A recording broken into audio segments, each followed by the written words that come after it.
Hey guys, it's Kim here and welcome back to the top 5 games of 2015. I am joined by a very special guest today.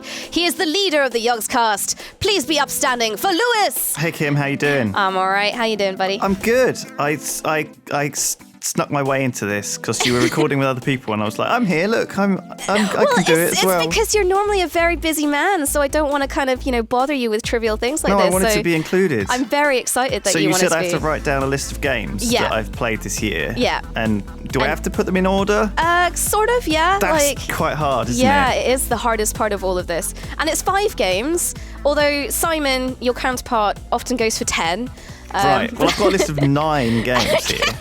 Okay. Sure. Okay. So 9, 8, 7, 6. So should we start at 9? Like, do you want to try and order them, or should you just? I think you should just free flow it and just see how it happens from your heart. Okay. Well, the thing is, right, it's hard because there's certain games which I've played this year, which it's always tricky, isn't it? Because you just don't know when games are coming out. Because so many games are weird, right? There's a lot of games that are on early access, so are they out yet? There's a lot of games that are established, or came out on early access last year, or released last year on PC and this year on PS4, or like they've had continual updates to them, or they're like an expansion. Do they count? There's so many weird little rules, right, with top 5s, and so I don't really know. So I think maybe if I just talk about the games I've played this year. Yeah, I think so. Well, that's the rule for everyone, is like it doesn't have to be a game that's actually out this year. It's just whatever you have played and enjoyed the most this year. Okay.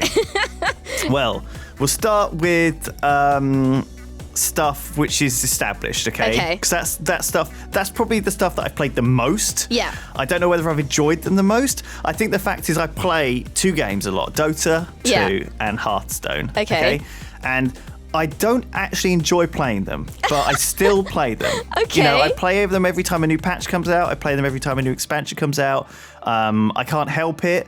I have this love-hate relationship with these games, and it tends to be because other people are playing them too, right? So people say, hey, do you want a game of Dota? And so I go and play Dota with people. Or do you want a game of CSGO? Falls into that category as well. I don't really like it, and I wouldn't play it on my own. Yeah. But if someone says, hey, do you want to do the Tavern Brawl? I'm like, yeah, hell yeah, I want to do the Tavern Brawl in Hearthstone, So it's kind of strange. It's a funny old relationship with those 2 games. But they are fantastic games.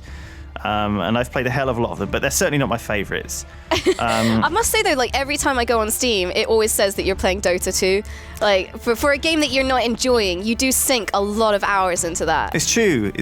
I think one day maybe I'll be good, but I don't think that happens because everyone else gets good at a sort of equal rate. It's like house prices. When you buy a house, all houses go up and down in value equally, and your house still stays the same. That's my Dota 2 level. I don't improve. I don't really put the work in to get better either. Right. Because So you just let everyone else carry you. Yeah.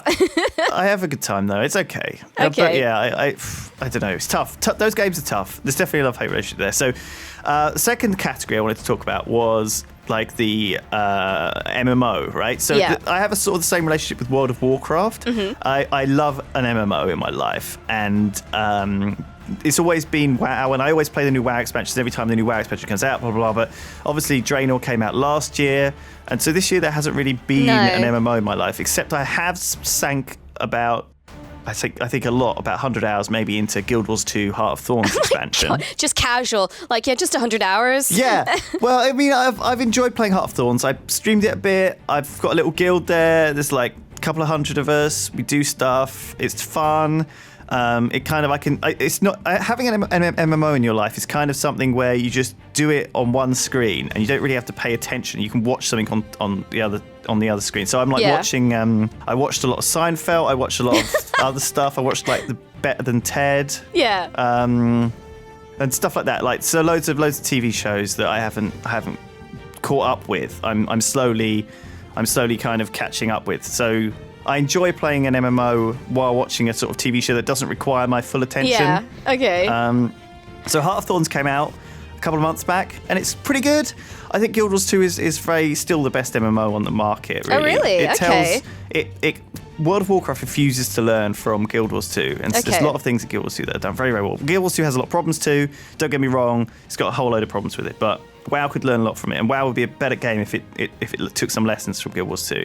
Okay. That's my feeling on that. So Guild Wars 2 Half Dawns is on my list of the best games this year, and you should check it out. It's okay. If you like an MMO. I started Guild Wars 2 like ages ago, but I think it was just at a time where I was starting up as a freelancer, and I was just like, I can't do this because like I need to earn money to live, and if I let myself into this world, I'm going to be very poor and hungry. Yeah, I don't get that. Some games get their hooks into you a little bit. Like World of Warcraft had its hooks in me a lot when I was younger, and still today someone talks about herbalism in World of Warcraft, and it gives you this weird I don't know if you get this like tingling feeling, like sometimes it happens around Christmas though as well, where you suddenly remember what it was like to be a kid, and how excited you were about everything, and how you get these little glimmers of kind of, I don't know, just joy and happiness from when you were young. That you sometimes fade as an adult, and you get more responsibility and more cynical, and more responsibility.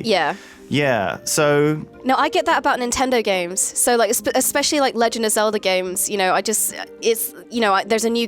For me, Christmas is getting a brand new Nintendo game, like Legend of Zelda or Mario, Pokemon or something like that. And that's the tingling feeling I get, where I'm just like, oh, to be young again and innocent and unwrap a game. And especially because our job is video games, you kind of get a little bit, like, you don't get the value of video games anymore, like that kind of when someone gives it to you as a present or something like that, or you save up your pocket money to buy it. So yeah, I get what you mean though about WoW kind of giving you tingles. That's one of the sort of defining things of when your hobby becomes your job though, and I think that that is one of the risks that you incur when you let that happen. Sometimes it's better to keep your hobby because then it's pure and you only you enjoy it a lot more. It's like I used to have raspberry pavlova like only once a year at my nan's at Christmas, and then when I grew up, I can have it whenever I wanted, and then it wasn't really, I almost had to say, right, I'm not buying a raspberry pavlova because I know that in 3 months time when I'm at my nan's at Christmas, we're gonna have it, and that'll it'll be that special thing. So sometimes you have to fight for those things, or at least identify what they are, to make sure you have this fun. They're still special. Yeah, so that's that. There's a couple of games that are on early access that we played this year that are really, really good. I played Darkest Dungeon, which has been through a lot of changes. Have you played Darkest Dungeon? No, I haven't. It's I played it a lot, and then it changed a lot, and then I played it a bit more, then it changed a lot more, and it's still, I think it's still slowly being released. Now, I think a patch just came out yesterday, I saw about it, and they've added some new... It's basically kind of like a roguelike-y RPG thing where you level up your guys, but they all go through this horrible dungeon where they get stressed out by the monsters and they go mad and they get all these horrible traits, like they get syphilis and stuff. Sometimes they get good traits, but mostly they get bad traits, and they level up, but they get... And you can kind of choose who you want to improve and stuff, and then suddenly your favourite guy will die and stuff. It's good. It's like XCOM, except kind of more 2D, and that's the best way I can describe it. Like super hardcore. Yeah, you build up this group of pretty elite dudes, and you send them down to this horrible dungeon where there's all these awful monsters down there. It's all bloody and dark and very, very black. I love it. It's great. So you should check out Darkest Dungeon if you haven't. It's very cheap and it's really good. Me and Duncan played Ark Survival and various games like that this year as well. And there's a couple of those which we played and really enjoyed. Pulsar was good, stuff like that. And in the same vein of those, that bomb one, did you see the? Oh, keep. I think you played that, didn't you? You were terrible at it. Yeah, well, I had to work with Duncan. Come on. I mean, you've got to give some respect to Keep Talking or Nobody Explodes. That's what it's called, right? Because it's a really good idea. Yeah, it is. It's awesome. And it uses the Oculus, or whatever it's now called, in a brilliant way. What is that thing called now? I don't know. Is it not still the Rift? Who knows? It uses the 3D thing in a really, really good way in a multiplayer game. And people don't tend to make games like this because they don't sell well. Because most people play games on their own. Yeah. Most people don't play games with their friends. Or, some people do. But multiplayer is often added as a thing which you still play on your own. You kind of match make online. You don't do necessarily couch co-op kind of. And just see what I mean? Like, just that whole game relies on having friends, and I want to encourage these types of games because they're so much fun. So yeah, I think those deserve honourable mentions, right? Okay. God, my list keeps growing. I've added like 3 or 4 games to this list while we've been doing it. Sorry, Kim. That's fine. That's fine. I mean, technically, that's 9, 8, 7, 6. I've put 1, 2, 3, 4. That's 5 so far. Okay. So keep going. Yeah. Right. Well, it's not too many more. I guess there's 6 more. So, obviously, Pillars of Eternity came out this year. Yeah. Right at the start of the year, and me and Imperium played a lot of it. And I really enjoyed playing that game. It's a real old school RPG, like Baldur's Gate 2 style. It scratches an itch for me, which, you know, is enjoyment. I love those types of games. Yeah. I've played those games a long time, and so being able to play it multiplayer, co-op was great. A bit like Divinity Original Sin. You know, I'm looking forward to the new Divinity Original Sin. They're making a sort of new version. I think they're actually taking like their old games and remaking them in the Divinity or engine, but they're long games, you know, hundreds of hours of gameplay, but it's worth it, and it's like playing D&D kind of thing. Yeah, it's, you know, it's great. They're great games. I love them. So they needed honourable mention, definitely. Okay. And then there is the games that I play when I am about to go to sleep. Okay. And you have these as well, right, on your phone or whatever. Yeah, actually, I know what you mean. Yeah. And so there must be games on your phone that you kind of just play before going to bed. And 2 games really this year stood out to me. First was The Room 3, which came out relatively recently. And all the Room games are fucking amazing. Yeah. But The Room 3 was just really, really well done. It's really... I don't ever particularly like the story in those games. I think that's probably the weakest part of them. I think they could do a lot better with the story than they do. But they are just such quirky puzzles, such cool settings, I love like the arcane-y, steampunky trickery things where you know, there's like a telescope room, there's all this cool stuff, there's like a big safe and you have to knock it off a balcony with a chandelier, and you know, it's just, there's so many cool, really, really genius little bits in that game. Yeah. Like there's a really good bit where there's a big scuba diving suit, okay? And it's there the whole time, and you're working on it, and you're like unplugging it and stuff. And you kind of know that, this isn't a spoiler, you kind of know that in that diving suit, there's a risk that there's going to be like a body in there, right? And so you're kind of aware of this all the way. And yet, when you finally get to like unhook the thing, which opens the front of the glass helmet of the diving suit, and there's a skull in there, it scares the shit out of you, even though you kind of knew that was coming. And it's not like a big jump scare, but it's kind of enough of a spook that it's like a Doctor Who spook, you know. It's like not a little like shiver. It's not like a terrifying, you know. It's not gratuitous. It's not even like kind of age 12 rated or whatever. It's like PG. It's a PG skeleton spook, like a Doctor Who behind the sofa spook. And I love that. Okay. So I love The Room 3, and I love all the rooms. And the other iOS games I've been playing, well, I won't name all of them because I'm playing a lot, but one of them, special mention to a game called Dream Quest. Okay, I haven't heard of that one. Which is like, I don't know how I found it. I found it somewhere. You'll have to get some. Are you going to put footage over? Yes, I am. Okay. Well, Dream Quest, if people are looking at it right now, it's not very well rated on anything. Apparently, it's got 1 star on iOS at the moment. Yeah. which at least that's what Google says. No, it's got 5 stars when I actually go to the page. But it's kind of like it looks like it's drawn in MS Paint. Yeah. Okay. But it's just so good. It's so good. Yeah. It really, it's a roguelike, a little bit like any roguelike, like FTL or anything. And you get a character, you go down into a dungeon, and you have like a deck of cards that you sort of play out. And you as you go around, you add to your cards, and they're your kind of abilities. And so each class has like a different special ability. So one, like the monk, can forget some of the cards in his pack, right? Yeah. Which is a strange ability, but you realise that because you've got this deck of cards, you actually want to prune out some of the bad ones or the less good ones over time. And so what you can do is you can end up, because when you go through your pack of cards, if you only have like 5 cards in your deck and you draw 5 a turn, okay, you'll draw 5, use them all, and then your discard pile will become your deck again, and you'll draw the same 5 cards. So if you have 5 awesome attacks, okay, Yeah. you will like absolutely wreck. Yeah. But if you have like this massive deck full of good stuff and bad stuff, sometimes you'll draw bad stuff. But sometimes you'll have, like, for example, I built a rogue deck, which was almost entirely draw.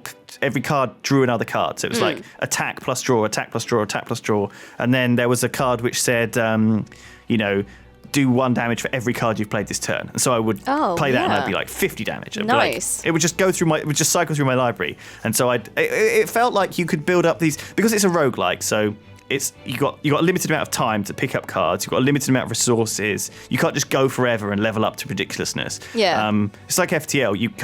You're only limited. Once you get to the boss, you've had a certain amount of opportunities to get stuff, but it's not. You can't just go around in circles forever and just level up to a level 5,000. You're always going to be like level 9 or 10 max, and you're only going to have had so many opportunities and so many choices to spend on abilities or magic or whatever. It looks amazing. It looks terrible. You've got to just look past the MS Paint graphics, because you do. As soon as you start playing it, holy crap. I've spent so much time on this game. Yeah. I love it. But I think that's always like the magic behind card games and things like this, is that a lot of it is your imagination, like D&D and all that. It's all about your imagination of what you're coming up against and what spells you're using. So I think, sometimes what it actually looks like as a physical game just doesn't really matter. Yeah. So yeah. Here's a review by Mr. Butterscotch. It says, "Don't let the graphics put you off. This is my favourite iOS game of all time. I've spent as many hours playing this as I have with maybe any other game on any other platform. It is deep and demands repeated playthroughs. If you like CCGs and roguelikes, look no further." There you go, right? Perfect. Great. So, top marks from Mr. Butterscotch. And I agree. So that's, I don't know, it's not my game of the year. Yeah. But it's definitely my game of the year for when I am in that area of gaming when I'm lying in bed trying to get to sleep. Okay. And I can just play a game of Dream Quest and then end up staying up till 5 instead of going to sleep. No wonder you look so sleepy in the morning. Yeah. It's the problem. The better the games are, the more time you spend staying up. So that's 8 games so far. Is that 8? Yeah. Okay, I think it's more than 8, probably. Well, I've got Dota 2, Hearthstone, the Guild Wars 2 expansion, Heart of Thorns, Darkest Dungeon, Keep Talking and Nobody Explodes, Pillars of Eternity, The Room 3, and Dream Quest. Okay, fine. We'll do 2 more. Okay. These are the AAAs, obviously. Yeah. And I think this is how everyone seems to finish their video, right? They just say Fallout 4. Yeah. I think that it's when you mention Fallout 4 as in the Game of the Year stuff, you've got to not forget about Witcher 3. Yeah. Because I think I enjoyed The Witcher 3 more than I enjoyed Fallout 4. Okay. I think I enjoyed the world. I enjoyed the way you walked around. I enjoyed the quests. I enjoyed the stories a lot better. I think the writing was stronger. I think the atmosphere was stronger. I think the main quest line was stronger. I think the decision making was about the same. I.e., you didn't really have too many decisions to make in either game compared to previous titles. I think that's one of the things I had problems with in Fallout 4, that, in previous games, especially New Vegas, we were very, very spoiled with our ability to change the outcomes of things. And you can do it in Fallout 4, and there are a lot of things you can change the outcomes of. And don't get me wrong, I think Fallout 4, once it's had a few DLCs, will be a fucking fantastic game. Yeah. And it is a fantastic game. I think these are both fantastic games. And comparing them is a little bit like comparing two gold bars. They're both very, very good. So so you can find blemishes with one. But I think that The Witcher 3, just for me, just thinking about how I enjoyed. Because, when I think about the couple of weekends I took playing Witcher 3 and a couple of weekends I took playing Fallout 4, I think I probably enjoyed The Witcher 3 just a little bit more. Okay. But yeah, so that beats it out for me. So is The Witcher 3, does that qualify as Lewis Brindley's #1 game of 2015? I think so. Yeah. Yeah, or Dream Quest. I love that. I love that, this kind of crappy looking card game on iPad could potentially knock off The Witcher 3. That's brilliant. Yeah. Oh, but I do know that you love your role playing and your card games and roguelikes, so that makes sense. It makes sense. So wow, what a massive list of games you got. Everyone's been complaining as well, like, oh, there hasn't been that many games out this year, so I haven't really played that much. And here you are, you're just like, boom, 10 games. suck it up. Yeah, well, a couple of them have been around. I think it's tricky to labels. I think so many games, just like I said at the start, they go round in these circles, don't they? But yeah, I've had a good time this year. I think you're right. It feels like stuff hasn't happened. I haven't picked all these games like all the Telltale ones, and all the Batmans and the Assassin's Creeds and all the FIFAs and the CODs and the other ones. But that's not what I'm into, really. Yeah. So yeah, I'm sure there's games for everyone if you know what you want. Yeah, exactly. And it looks like you like roguelikes. Hooray! And dungeons, dark dungeons. Dark. The darker the better. The darker the better. Awesome. Well, thank you very much for joining me, Lewis. And for the rest of you, let me know what your top 5, or in this case, top 10 games are in the comments below. And I'll see you guys next time. Farewell! Bye!